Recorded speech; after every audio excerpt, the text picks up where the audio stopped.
ఉన్న బంగారాన్ని విడిపించి ఆ రోజు ఆన్లైన్ రేటుకే మేము కొంటాం. Sharma gold company. Hi, welcome to our channel. ఈరోజు మనతో పాటు ఉన్నారు జ్యోతిష్య, ఆగమ, వాస్తు, పురాణ పండితులు బ్రహ్మశ్రీ క్రొత్తపల్లి సురేష్ శర్మ గారు. నమస్కారం గురువు గారు. ఆయుష్మాన్ నాయన. ఓకే. ఫిబ్రవరి నెల రాశి ఫలితాల్లో భాగంగా ఈరోజు తులారాశి వారికి ఎలా ఉండబోతుంది? ఈ నెలలో తులారాశి వారికి భూమికి సంబంధించినటువంటి అనుమతులకి రావడం కానీ, అంటే పర్మిషన్స్, ఒక అపార్ట్మెంట్లు కడుతుంటారు, పర్మిషన్స్ అయిపోయి ఉంటాయి. అట్లాగే వాటికి సంబంధించి కొత్త ప్రాజెక్టులకు సంబంధించి అమౌంట్ పెట్టాలన్నా వద్దా అనే కన్ఫ్యూజన్స్, లేదా తీసుకున్నటువంటి ప్రాపర్టీలో డెవలప్మెంట్ లేదనేటువంటి ఒక దిగులు, వీటికి సంబంధించి ఫిబ్రవరి మోస్ట్లీ 14th లోపల మంచిగా అవన్నీ పరిష్కారం అయ్యే అవకాశాలు డెఫినెట్గా ఉంటాయి. ఆ తర్వాత పిల్లలకు సంబంధించిన డెసిషన్స్లో, వారి భవిష్యత్తుకు సంబంధించిన డెసిషన్లో కొంచెం చిన్న చిన్న ఇబ్బందికర వాతావరణాలు ఉంటాయి. మాతృవర్గీయులతో సత్సంబంధాలు మెరుగుపడే అవకాశాలు ఉంటాయి. అయితే కొన్ని ఉగ్రమైనటువంటి మాటలు, అంటే సమయం సందర్భం లేకుండా అకారణ కోపం, అనవసరమైన కలహాలకి కారణమైనటువంటి కోపాలు ఎక్కువ వచ్చే అవకాశం ఉంటుంది. దాన్ని కొంచెం జాగ్రత్తగా పెట్టుకుంటే ఖచ్చితంగా మంచి జరిగే అవకాశం ఉంటుంది. ఆధ్యాత్మిక క్షేత్ర సందర్శన చేసే అవకాశాలు పుష్కలంగా ఉన్నాయి.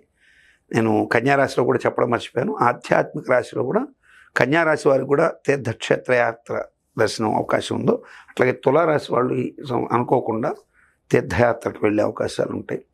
భగవద్ దర్శనం, సంఘంలోని కొంతమంది ప్రముఖులను కలుసుకోవడం, ప్రముఖ వ్యక్తుల ద్వారా వీళ్ళకి కొంచెం మంచి జరిగే అవకాశాలు కూడా ఉంటాయి. ఇక బ్యాడ్ హ్యాపెండ్స్ కింద చూసినప్పుడు పిల్లల విషయంలో కొంచెం ఉగ్రమైనటువంటి నిర్ణయాలు కొంచెం ఇబ్బంది పెట్టే అవకాశం ఉంటుంది. అది కొంచెం జాగ్రత్త చేసుకోవాల్సిన స్థితి ఉంటుంది. వ్యాపారస్తులకైతే సాఫ్ట్గా వెళ్ళిపోతుంది, ఏ గొడవ ఉండదు.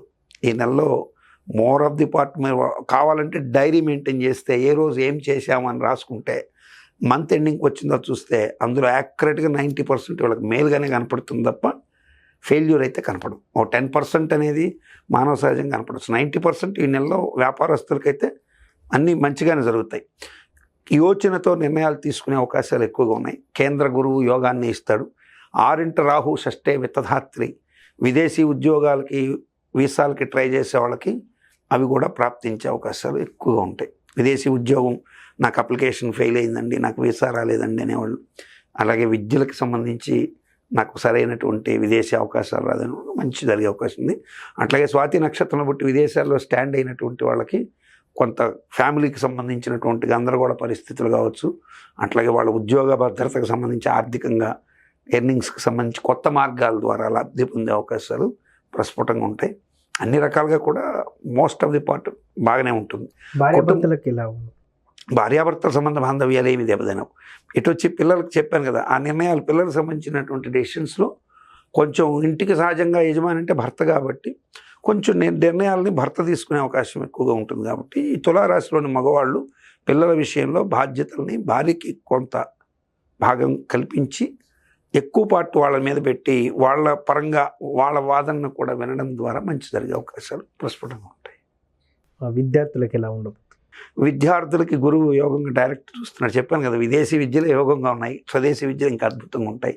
సో విద్యార్థులకి ఎలాంటి కష్టం లేదు. అయితే ఇక్కడ ఇంకొక చిత్రమైన విషయం ఏంటంటే, ఎప్పుడు కూడా నేను నా లైఫ్లో నేను ఎప్పుడు వాళ్ళకి జాతకం చెప్పలేదు. నన్ను ప్రత్యేకంగా వచ్చి కలిసిన వాళ్ళు ఉన్నారు, ట్రాన్స్జెండర్స్ కొంతమంది. ఓకే. తమాషగా ఈ తులారాశిలో ఉన్నటువంటి ట్రాన్స్జెండర్స్ వాళ్ళ లైఫ్లో వాళ్ళు చూడని కొన్ని ఫైనాన్షియల్ గ్రోత్ చూసే అవకాశాలు ఉన్నాయండి. ఓకే.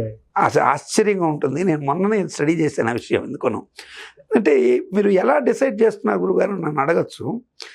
గ్రహాలకు సంబంధించి రవి, కుజ, గురు ఈ 3 గ్రహాలని పురుష గ్రహాలని, శుక్ర చంద్రుల్ని స్త్రీ గ్రహాలని, బుధ శని రాహుకేతుల్ని నపుంసక గ్రహాలని చెప్పింది. చిత్రంగా ఏంటంటే, ఇప్పుడు ఆ నపుంసక గ్రహాలని చెప్పే అయితే 4 గ్రహాలు ఉన్నాయో అవన్నీ వీళ్ళకి చాలా అద్భుతంగా యోగిస్తున్నాయి.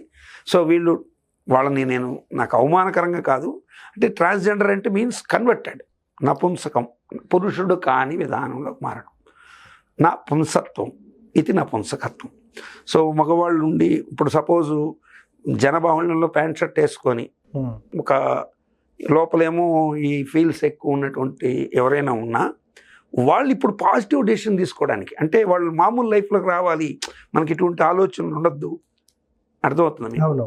అంటే నాకు ఇటువంటి నేను మా ఫ్యామిలీ దృష్ట్యా నాకు ఇటువంటి పాడు ఆలోచనలు ఎందుకు వస్తున్నాయి, నేను కన్వర్ట్ అయ్యి మారాలి అనుకుంటే this is the best time for them. Okay. తమాష ఏంటంటే వీళ్ళకి ఆ యోగాలు వసంత పంచమి నుంచి బ్రహ్మాండంగా ఉన్నాయి. వసంత పంచమి అంటే కరెక్ట్గా ఫిబ్రవరి 14న వస్తుంది. సో 14న వసంత పంచమి ప్రాప్తించే రోజు లోపల వీళ్ళు డెసిషన్ కనుక మార్చుకోగలిగితే ట్రాన్స్జెండర్స్కి అద్భుతమైన కాలం అని చెప్పి చెప్పచ్చు. అంటే ట్రాన్స్జెండర్స్ అంటే నా ఉద్దేశం వాళ్ళు మారిన వాళ్ళకి బాగుంది. ఓకే. ఇటువంటి ఆలోచనలు పెట్టుకుని వద్దు అనుకునే వాళ్ళకి కూడా బాగుంది. మారి మంచి లైఫ్లోకి రావాలి, మనం ఈ ఫీల్స్ వద్దు, నేను పూర్ణ పురుషుడిగా మారాలి అనుకున్న వాళ్ళకి కూడా పాసిబిలిటీస్ ఉండే అవకాశం. ఈ తులారాశిలో ఇక్కడ చెప్పకపోతే మళ్ళీ కూడా కన్ఫ్యూజ్ అయిపోతారు. సో నిజంగా ట్రాన్స్జెండర్గా మారిపోయి మరలా ఇప్పుడు అటువంటి వృత్తిలో మేము మనలేకపోతున్నాం, డెఫినెట్గా వీ విల్ కన్వర్ట్, అంటే మనం మారాలి, మళ్ళీ మగవాడిగా వెళ్ళాలనుకునే నాకు పాసిబిలిటీస్ ఉంటే అటువంటి వాళ్ళు పురుష ప్రయత్నం చేసేదానికి కానీ, లేదు మనసులో ఇటువంటి నెగిటివ్ థాట్స్ ఉండి స్త్రీగా మారిపోవాలన్న డెసిషన్లో తల్లిదండ్రులను ఒప్పించలేక బాధపడుతున్నాడు కానీ వాళ్ళు కనుక ఇప్పుడు అర్ధనారీశ్వర పూజ, అలాగే మహాలింగార్చన శివపార్వతులకు సంబంధించింది, మహాత్రిపుర సుందరి సమేత మహాలింగేశ్వరుడు ఆయన కాబట్టి ఆ అర్ధనారీశ్వర పూజ కానీ మహాలింగార్చన కానీ చేసుకుంటే యాక్యురేట్ రిజల్ట్స్ ఖచ్చితంగా వచ్చే అవకాశం ఉంటాయి. గురువు గారు, చాలా మంది రాశి ఫలితాలను నమ్ముతారు, నమ్మరు. సో నేనైతే ఒక ఆస్ట్రాలజీ చేసే ఒక యాంకర్గా మాత్రం నేనైతే నమ్ముతాను. కొంతమంది ఏమంటున్నా అంటే నీది నాది ఒకటే జాతకం, కానీ నువ్వు నీచుడివి, నేనేమో రాజయోగినా అని ఇట్లా అంటుంటారు. సో నిజంగా ఈ రాశి ఫలితాలన్నిటి ఎవరికి వర్తిస్తాయంటారు? ఫస్ట్ మీలాంటి వారికే కాదు నాన్న, మీరు మామూలుగా హేతుబద్ధతతో ప్రశ్నించిన, ఒక రేషనలిజం భావంతో ప్రశ్నించిన, నాస్తిక భావంతో ప్రశ్నించిన, లేదు పూర్తి సంపూర్ణ దైవభావంతో ప్రశ్నించిన ప్రశ్న అయితే ఒకటే, అసలు ఈ రాశి ఫలాలు పనిచేస్తాయా? అవును, ఖచ్చితంగా పనిచేస్తాయి. అయితే ఇక్కడ చాలామందికి మరి నేను వృషభ రాశిలో ఉన్నాను, నా పేరు వెంకటేశ్వర్లు, నాతో పాటు పక్కనే వెంకటేశ్వర రెడ్డి గారు ఉన్నారు, ఆయనేమో బ్రహ్మాండంగా ఈ సంవత్సరం సంపాదించాడు, నేనేమో అడుగును పడిపోయాను అంటారు. మరొక ఆయన వెంకటేశ్వర చౌదరి గారు బ్రహ్మాండంగా సంపాదించారు, వెంకటేశ్వర శాస్త్రి గారు బాగా సంపాదించారు, నాకేమీ లేదు అంటారు. బిలో ప్రావర్టీలో ఉన్న అతను అసలు ఇది ఏవి పట్టించుకోకుండా కూడా కొంతమంది వెళ్ళిపోయేవాళ్ళు ఉంటారు. ఇక్కడ మనం రాశి ఫలాలు ఒకటే, మరి బాగా గుర్తుపెట్టుకోవాల్సింది ఏంటంటే అందరికీ సమమైన ఖచ్చితమైన ఏజ్ ఫ్యాక్టర్ ఒకటి ఏంటి, రోజులు సెకండ్స్తో కూడా ఒకే సమయంలో పుట్టడం అనేది జరుగుతుంది. అవును, కానీ వాడెవడో నువ్వు ఎట్లా ఐడెంటిఫై చేస్తావు? చేయలేం. ఒక గంప నిండా ఒకే చెట్టు కాచిన పండ్లే, అవును, అన్నీ ఒకే సైజులో మామిడి పండ్లు ఉన్నా ఎక్కడో లిటిల్ బిట్ డిఫరెన్స్ ఉంటుంది. అవును. మీరు కావాలంటే మీరు దీంట్లో నక్షత్రగ్రహ తారకానాం అని ఆదిత్య హృదయంలో ఉంటుంది. నక్షత్రగ్రహ తారకానాం అంటే నక్షత్రాలు వేరు, గ్రహాలు వేరు, తారకలు వేరు. ఇప్పుడు మనకు ఆకాశం నిండా కనిపడేవి తారకలు, సో నక్షత్రాలు అనేవి సపరేట్. ఈ నక్షత్ర మండలాన్ని పట్టి ఆ రాశిలో ఎవరు పుట్టినా అశ్విని నక్షత్రంలో పుట్టిన వాళ్ళు ఉంటారు.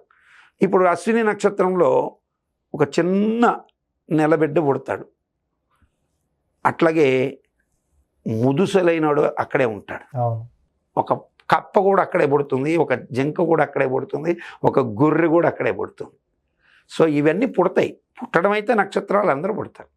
కానీ దీంట్లో శాస్త్రము వర్జించింది చాలా ఉన్నాయి, ఇవి చాలామందికి తెలియదు. శాస్త్రం రాశి ఫలాలు ఎవరికి వర్తిస్తాయని చెప్పింది అంటే బాలకులకు వర్తించదు. 60 సంవత్సరాలు ఏదైతే మనకున్నాయో అవి దాటిన వాడి మీద జ్యోతిష ప్రభావం పోతుంది. బధిర అంటే గ్రుడ్డివారు, వీరి మీద జాతక ప్రభావాలు తక్కువగా ఉంటాయి, ఉండవని కాదు తక్కువగా ఉంటాయి. పొంగుణ గుంటివారు, వీరి మీద తక్కువగా ఉంటాయి. అట్లాగే మతిభ్రంశత్వం, పిచ్చివాడి మీద జ్యోతిష్యం పనిచేయదు. మరి మనకు మంచి కోసమే శాస్త్రం ఉందనేది. కాబట్టి రాశి ఫలాలు మీరు దాంట్లో చూసి భయపడిపోవద్దండి, తెలుసుకోండి. సజెషన్స్ ఉంటే దాన్ని ఫాలో కండి.